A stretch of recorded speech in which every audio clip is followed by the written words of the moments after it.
के बदले दुकान, गोडाउन के बदले गोडाउन, और एक भी परिवार जो है ये विकास के नाम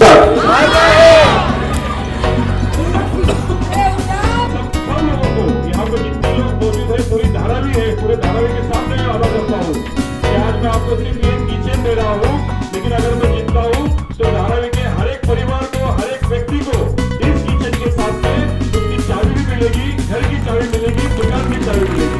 इसका वादा मैं आपको करता हूँ। और इस सब किचन में अपने कार्यकर्ताओं को बोलता हूँ कि सबसे बातें तो ये हमारे 6 गारंटी के साथ में आने वाला चुनाव लड़ेंगे।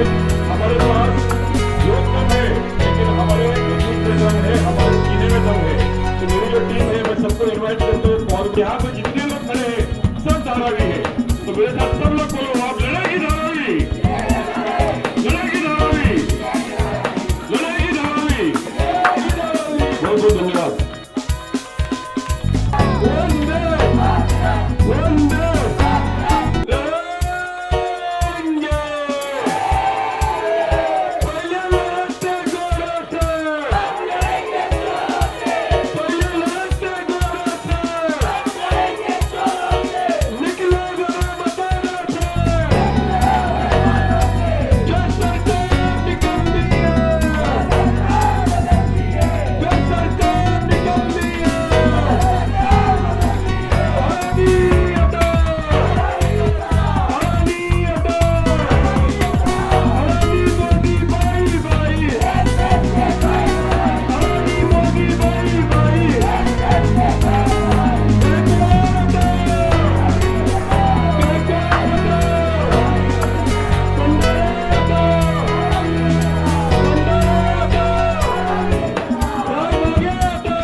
क्या देखिए सामने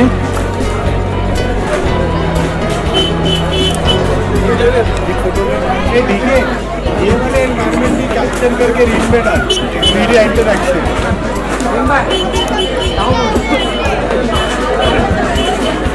पब्लिक का रिएक्शन भी लो ना आम जनता का। आज के सभा के बारे में कि आज का क्या पूरा मोटो था, आज के सभा का क्या संदेश देना चाह रहे थे? देखिए, विधानसभा चुनाव है और हम लोग धारावी के आम लोगों की लड़ाई लड़ रहे हैं। हम लोग ना ही यहाँ पे कोई हमारे रिश्तेदार को, हमारे परिवार को, हमारे बहन को वोट मांग रहे हैं, ना ही हम लोग कोई विकासक के लिए वोट मांग रहे हैं। हम लोग वोट मांग रहे हैं धारावी के आम लोगों के लिए, क्योंकि पिछले 40 सालों से धारावी के आम लोग जो है वो परेशान है। यहाँ पे आम लोगों के लिए शौचालय नहीं है, यहाँ पे ना ही स्कूल बन पाया, ना कॉलेज बन पाया, ना यहाँ पे स्वास्थ्य के लिए कोई अस्पताल बन पाया। धारावी में आप देखोगे तो जगह जगह पे आपको कूड़ा कचरा दिखेगा, जगह जगह पे कचरे का ढीक दिखेगा। यहाँ पे अभी विकास के नाम पर धारावी के लोगों को धारावी के बाहर भगाने का प्लान चल रहा है, और इस प्लान में सभी लोग शामिल हैं। ये सब पार्टियों ने, कांग्रेस ने, शिवसेना ने, जितनी भी पार्टियाँ हैं, महाविकास हो, महायुति हो, महाविकास आघाड़ी में सबसे बड़े नेता जो है वो पवार साहब है। और पवार साहब जो है वो खुद अदानी के साथ में घूमते हैं। रोहित पवार जो है खुद अदानी के ड्राइवर बन के गाड़ी लेके घुमाते हैं। तो उनके ऊपर हमको पूरा संदेह है कि अगर उनकी सत्ता भी आती है तो धारावीकरों को न्याय मिलने वाला है नहीं। इसके लिए महाविकास आघाड़ी के ऊपर हमारा भरोसा नहीं है। और जहाँ पे महायुति की बात है, महायुति तो खुद अदानी है, क्योंकि महायुति जो है वो अदानी का ही काम करने वाला है। तो इसके लिए हमको चाहिए कि धारावी के लिए आम लोगों की जो लड़ाई है धारावीकर लड़े। तो मेरे जितने साथी हैं सब लोग ने मुझे विनती करके यही कहा कि हम लोग को लड़ना पड़ेगा, धारावी के लोगों की लड़ाई लड़नी पड़ेगी। धारावी के लोग जो अमानवीय जीवन जी रहे हैं, बेसिक जो ह्यूमन राइट्स है, यानी शौचालय हो, स्कूल हो, स्वास्थ्य हो, इससे हमारे लोग जो वंचित हैं, उनको अगर हमको न्याय देना होगा तो हमको चुनाव लड़ना पड़ेगा। और चुनाव ही एक माध्यम है जिसके द्वारा हम लोगों का विकास कर सकते हैं, लोगों के जीवन में बदलाव ला सकते हैं। इसके लिए हम लोग सब मिलके यहाँ पे हमारे जितने साथी हैं, मैं अकेला उम्मीदवार नहीं हूँ, मेरे साथ में जितने लोग मेरे खड़े हो सब उम्मीदवार हैं, और जो जोश से मैं लड़ रहा हूँ वही जोश से हमारे सब साथी लड़ रहे हैं। और हाथ में हमने बल्ला लिया है, क्योंकि धारावी की सब पॉलिटिकल पार्टीज ने फील्डिंग लगाई है। अगर ये बल्ला आउट होता है हमारा, तो पूरी धारावी जो है वो आउट हो जाएगी और हमको मानपुर के डंपिंग ग्राउंड पे या भांडू मुलुंड बिटोडी के सॉल्ट पंप पे फेंका जाएगा। इसके लिए हम लोग ये चुनाव लड़ेंगे।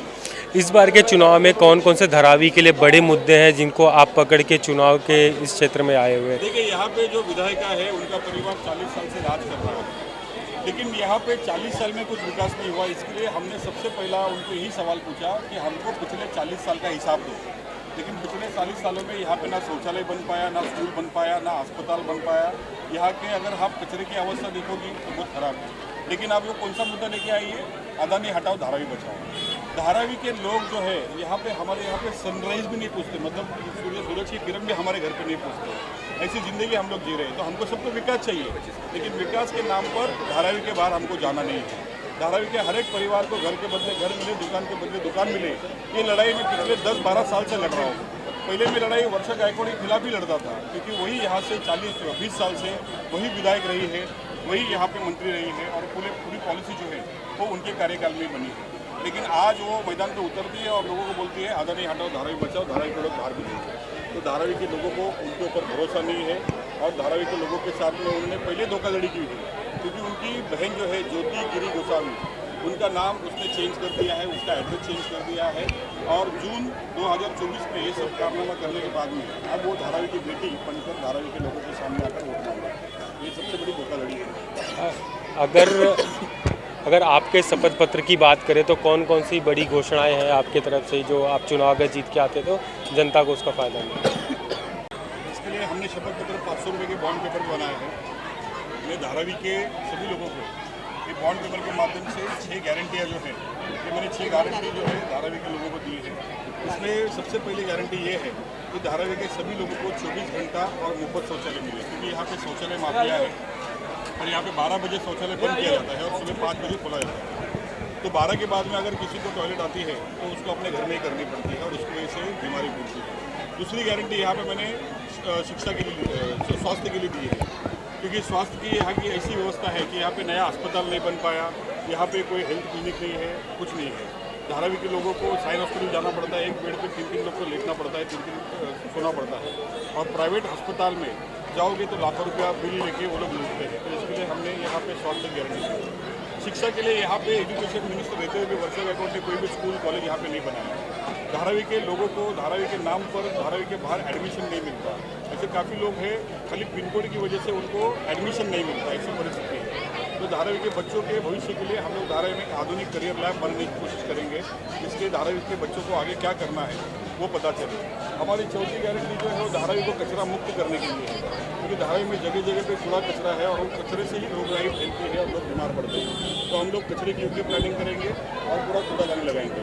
हमारी 5वीं गारंटी ये है कि धारावी के हर व्यक्ति को, हर परिवार को घर के बदले घर मिले, दुकान के बदले दुकान मिले, और धारावी का एक भी परिवार जो है ये विकास के नाम पर धारावी के बाहर नहीं जाए। हमारी छठी गारंटी ये है कि धारावी के सभी उद्योगों का आधुनिक तरीके से धारावी में पुनर्वास हो, क्योंकि धारावी में गारमेंट इंडस्ट्री है, प्लास्टिक इंडस्ट्री है, फूड प्रोसेसिंग इंडस्ट्री है, लेदर इंडस्ट्री है, कुंभारवाड़ा है। तो ये सभी उद्योग जो है पुनर्वासन के नाम पे धारावी के बाहर खेलने का प्लान जो है ये हुआ है। तो ये 6 गारंटियों के साथ में हम चुनाव मैदान में उतरे हैं, और हम वर्षा गायकवाड़ को, क्योंकि कांग्रेस के पूरे लोगों को ये पूछना चाहते हैं कि पिछले 40 सालों में आपने तो कुछ किया नहीं। अभी अदानी के नाम पे डरा के आप लोग वोट मांग रहे हो, पहले धर्म के नाम पे डरा के आप वोट मांगते थे, हिंदू मुस्लिम पे वोट मांगते हैं। लेकिन हम लोग का धर्म जो है धारावी है, धारावी का हर एक इंसान जो है वो हमारे साथ में ये लड़ाई लड़ रहा है। इसके लिए हमने नारा भी दिया है, अब लड़ेगी धारावी, जीतेगी धारावी का, क्योंकि धारावी आम धारावी करोगे। एक अंतिम सवाल है कि आप धारावी के जनता से लास्ट क्या संदेश देना चाहते हैं और वो क्यों आपको वोट दें? देखिए, धारावी के लिए हम लोग पिछले अनेक क्वेश्चन लड़ रहे हैं। धारावी के साथ में कांग्रेस ने 40 साल से धोखाधड़ी की है, और इसका जवाब हमको देना पड़ेगा। हमारा जो पास था जो भूतकाल था वो तो इन्होंने खराब कर दिया। हमारा वर्तमान खराब हो रहा है, लेकिन हमारा भविष्य जो है वो अगर सुधारना है, भविष्य अगर हमको बचाना है, तो हमको नए भविष्य के लिए नया नेतृत्व धारावी में बनना पड़ेगा। और नए नेतृत्व के लिए हम सब धारावी कर तैयार हैं और धारावी की तरफ से बल्लेबाजी करने के लिए हमें मैदान में उतरना है। सर, जो बीजेपी है या कांग्रेस है, उनके स्टार प्रचारक अलग अलग राज्यों से यहाँ आ रहे हैं, यहाँ भी आ रहे हैं, कितना प्रभाव उनका रहता है कि वोटर उस साइड हो जाए? देखिए, ये लोग जात की, धर्म की ये राजनीति करते हैं। तेलुगु वोटर्स को लुभाने के लिए उन्होंने रेवंत रेड्डी को लाया, लेकिन वो भूल गए रेवंत रेड्डी की अदानी की डील है तेलंगाना में। तो वैसे आदमी को लाके वो खुद अपने आप को एक्सपोज कर रहे हैं कि धारावी के बारे में उन्होंने डील की है।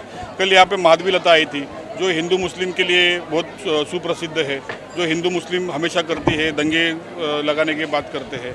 तो ऐसे दंगेखोरों को ये लाने की यहाँ पे कोशिश कर रहे हैं। कल इमरान प्रतापगढ़ी आया था, मुसलमानों के वोट लेने के लिए इनको ये सब करना पड़ता है। अगर इन्होंने विकास किया होता, धारावी में कुछ भी काम किया होता, मैं आपके माध्यम से मैं वर्षा गायकवाड़ को चैलेंज देता हूँ कि अगर उसने धारावी के लिए अगर 5 काम किए होंगे, वो 5 काम बताओ कि आपने धारावी के हित में किए हैं, तो मैं आने वाला चुनाव जो है ये मैं नहीं लड़ूंगा और मैं उनके लिए जनता के सामने जाके वोट मांगूंगा। तो वो काम के आधार पर नहीं, ये स्टार प्रचारक और ये हिंदू मुस्लिम, ये अदानी, इनके नाम पर वोट मांगने की कोशिश कर रहे हैं। करीब 20-25 साल से तो मेरे ध्यान में है कि यहाँ का विकास होने के लिए बहुत सारी योजना बन रही है। कौन सी बहुत बड़ी कारण होगा जो आपके नज़र में बहुत बड़ा कारण है? क्योंकि बीजेपी गवर्नमेंट भी आई, कांग्रेस की गवर्नमेंट भी आई, दोनों गवर्नमेंट आई, उसके बावजूद यहाँ का विकास नहीं हुआ। देखिए, ये पूरी लड़ाई जो है वो कमीशन की है। पॉलिटिकल पार्टीज़ को बड़े बड़े कमीशन खाने हैं, तो इनके कमीशन के चक्कर में पूरी धारावी जो है इतने अनेक वर्षों से ऐसे ही अविकसित होकर पड़ी है। 2004 से पूरे SRA प्रोजेक्ट यहाँ पे स्क्रैप किए गए। 2004 से 2020 तक 20 साल हो गए, यहाँ पे विकास के नाम पर एक ईंट भी रची नहीं गई है। तो आप सोचिए कि जी क्या परिस्थिति में धारावी कर जिंदगी जीता रहेगा। तो इन लोग सिर्फ अपना कमीशन खाने के लिए ग्लोबल टेंडर, ये बिल्डर वो बिल्डर, उसके चक्कर में उन्होंने धारावी को पीछा पड़ा है। तो अगर हम लोग धारावीकरों के हाथ में अगर सत्ता आती है, तो हम अच्छी तरह से पूरी प्लानिंग के साथ में धारावी का पूरा विकास भी करेंगे और धारावी के परिवार, एक भी परिवार को घर के बदले घर और दुकान के बदले दुकान से वंचित नहीं होने देंगे। आज आपने देखा भी होगा, आज मैंने यहाँ पे किचन बांटी है। वो किचन इसके लिए बांटी है कि अगर मैं जीतता हूँ तो वो किचन के साथ में चाबी भी उनको बांटूंगा मैं।